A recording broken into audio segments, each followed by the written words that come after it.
Yes, people, hope all is well. So welcome back to the channel. And the channel was made from bodybuilding into martial arts, and that journey is very much still um, unraveling, as I would say.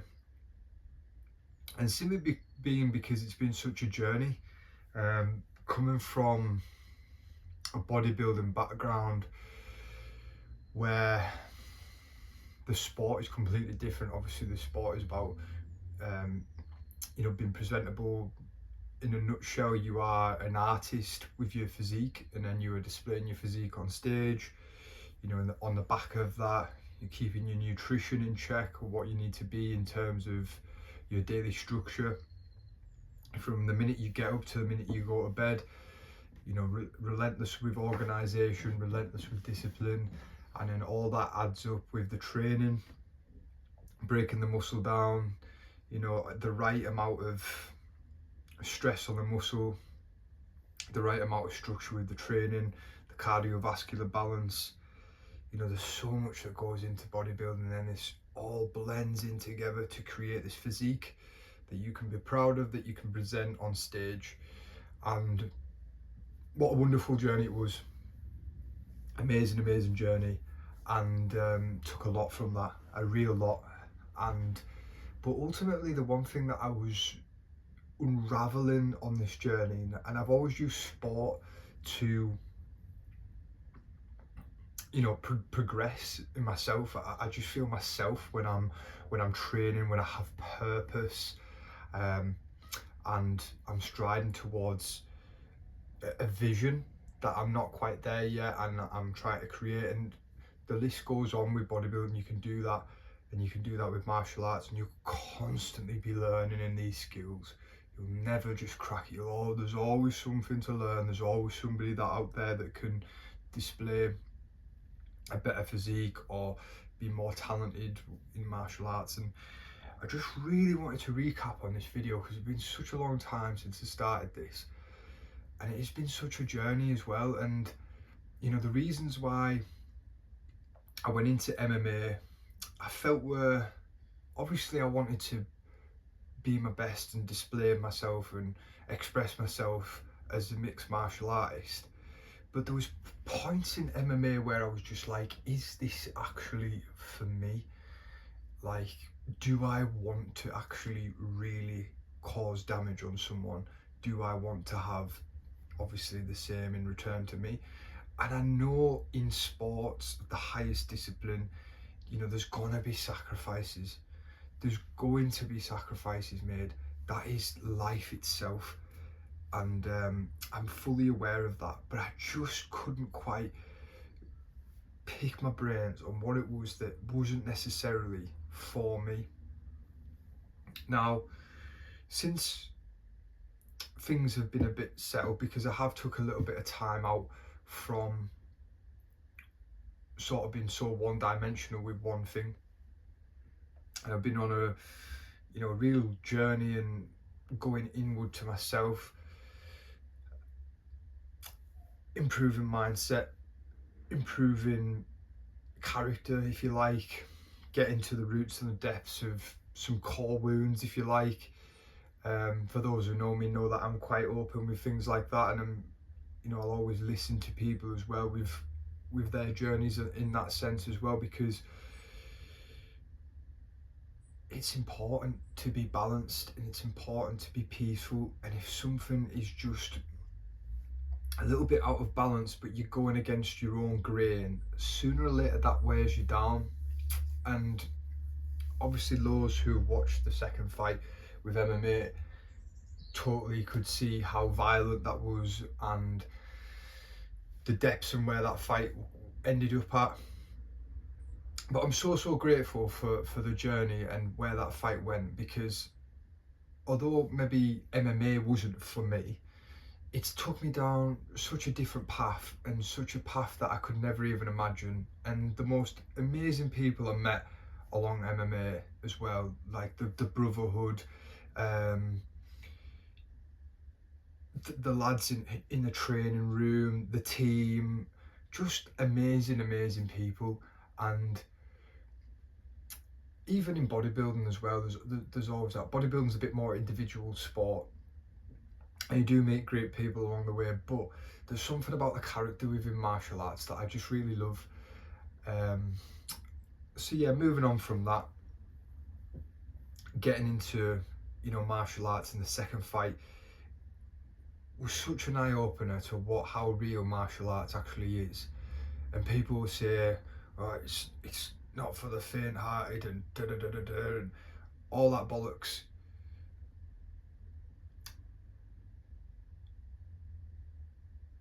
And I think when it comes to it, just considering, and for me as well as working on the ambulance for the last year, currently not, but I did work on patient transport a lot, and I seen how valuable your health is. I had a real eye opener there as well, to see how valuable your health is. But not only that, something was telling me when I was doing martial arts, and my intuition, a voice, whatever you want to call it, connection to God, whatever, that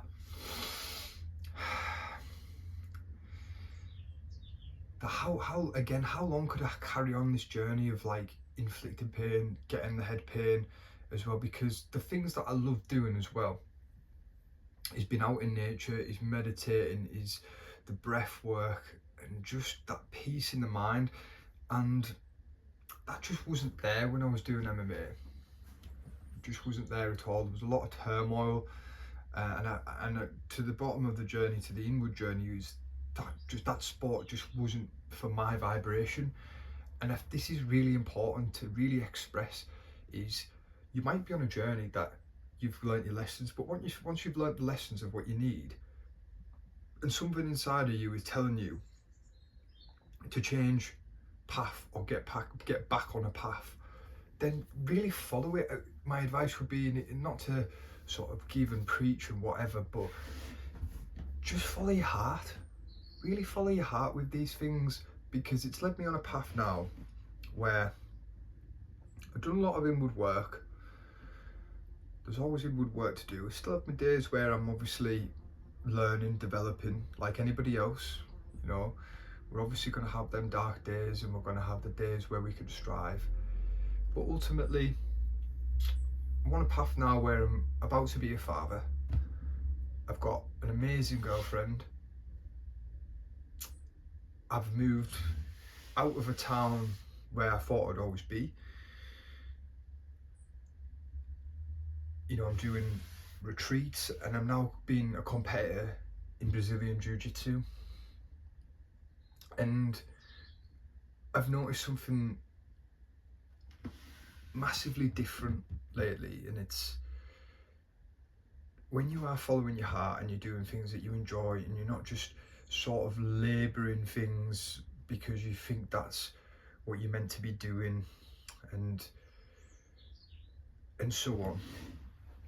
And there's a fine line with this, as I'm looking at the book that I've been reading, is Discipline is Destiny, because there is some times where you don't necessarily want to go to, say for instance, not that you don't necessarily want to go to training, but there's that thought comes in, like, be comfortable, like, don't go and train, and that's obviously the ego, or whatever you want to call it, it's pulling you in, trying to make you safe. And then obviously you go out and train, and you realise that, you know, it was the ego trying to pull you back in. But there's such a fine line to this as well, and you have to really go inward and really get into the root of why you want to do what you want to do. Because for me, doing martial arts, MMA style martial arts, there was many reasons why I got into that, but to the deepest core, there was a wound inside of me that was very alive, and is something that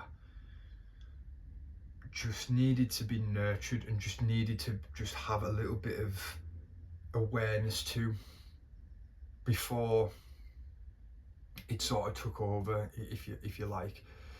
So the core wound was there. MMA was expressing that core wound. The core wound signaled violence, signaled anger.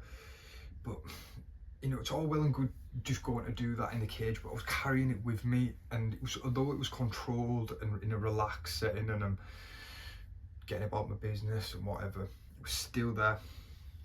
So ultimately, the important thing is what I'm saying here is go with what your heart is telling you, go with what feels right, and then be relentless in the pursuit. Because although I'm at the start of my Brazilian Jiu-Jitsu journey, I know I started it a couple of years ago. I've got a great set of lads where I started with, which was Hokushenko, or just Grind, whatever you want to call it, in Workerton. Great bunch of lads there. That's where I started the MMA, but it actually started originally with Brazilian Jiu-Jitsu with, I don't know if it's a brown belt or a black belt, which is John Paul, and he has his own academy now, his Jiu-Jitsu academy. I think it's West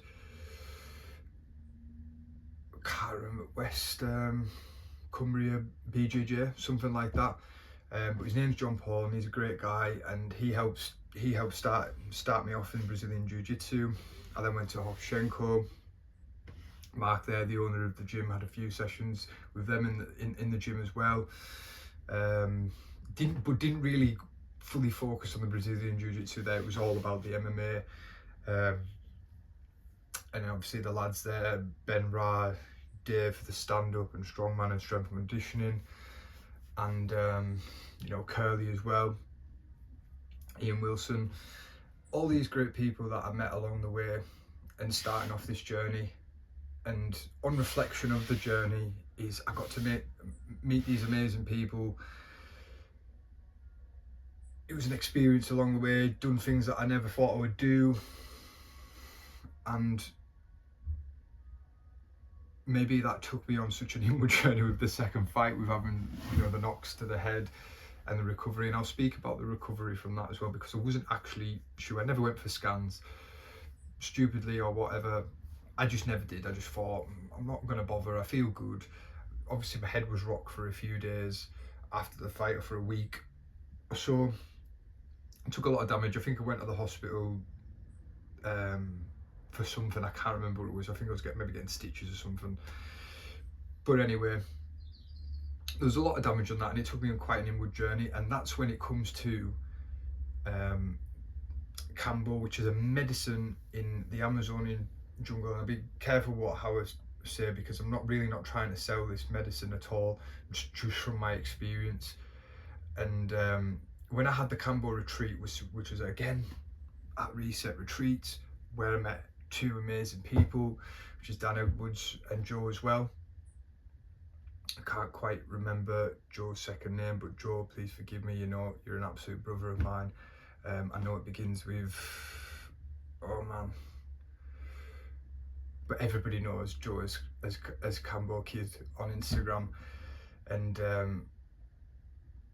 and I know he's gonna laugh at this because he's a bit of an empty head like me, but when it comes to names, but I know he won't mind. But anyway, two amazing souls with Joe and Dan on the retreat.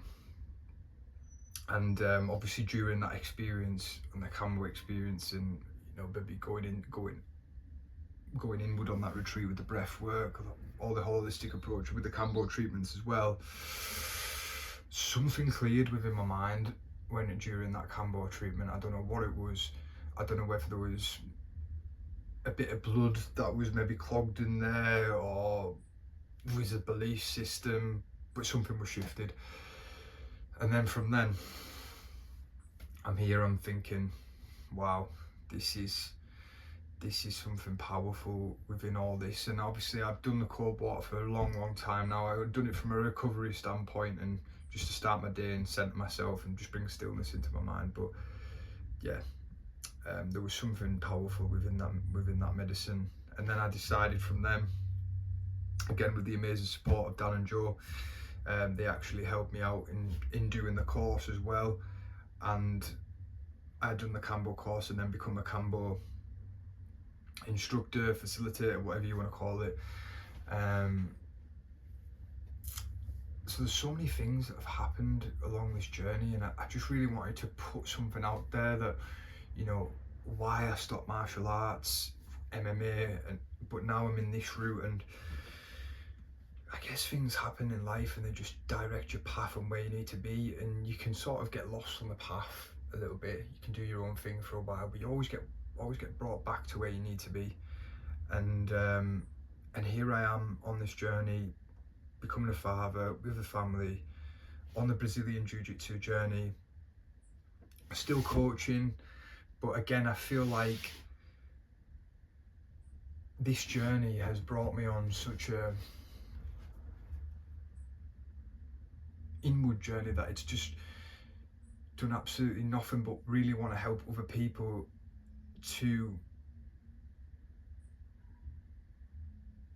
what would be the word, to discover this more of an inward journey, to stop maybe looking at outside of this illusion and realize the power that they have within themselves. And this is what I really, really want to keep expanding on with Mind Over Matter, because Mind Over Matter is, the name in itself is overcoming all them voices that are directing you into the illusion even further, and maybe getting yourself a little bit lost, to keep you on path, to keep you going with your own journey, but to keep you going in a flow that is directing you where you're needing to be. And that's just really what I wanted to put out there today. Is just something that was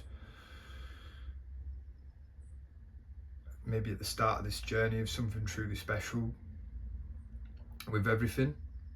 And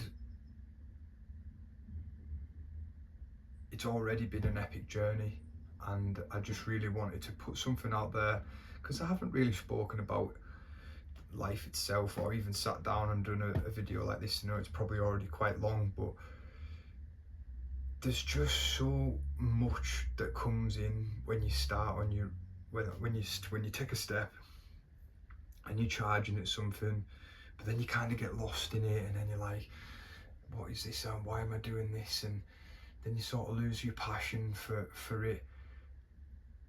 But you've got to keep that spark alive. If it's something that is truly for you, the passion will always be there, whether it's performing it, whether it's coaching it, whether it's watching it, whether it's studying it, it will always be there. And, you know, of course, there's gonna be things in life that are gonna maybe take you away from it, take you out of it, but remaining in that and being disciplined with that and doing what you can around it. If you can't go to your training sessions, can you study it? Can you write about it? Can you, if you can't train in a class, you can't train with someone, can you do the strength work? Can you do other things that are going to help you progress in other ways as an athlete and within that sport? And that's something that I'm just really getting into as a coach, whatever you want to call it. And I'm just really excited for this journey, and I just thought I'd put something out there on YouTube that is giving a bit of direction for those that follow it, and maybe those that don't, or maybe you're just wanting to start your journey, whatever it is. But yeah, just to be relentless in your pursuit, but also listen to your heart, because the head comes in, thoughts come in, then you start attaching yourself to the thought, then you're creating from that thought that's come in, and then all of a sudden that is the thing that is controlling you, and then it become quite exhausting when you're trying to keep that up. So when you keep your heart in it, you follow your heart, you do what you necessarily want to do, then things start to flow a bit more towards you anyway. So peace out, people, have a good one. Got lots of videos probably coming up in sooner rather than later. But yeah, just wanted to put this out, wanted a bit of a roll on this. But yeah,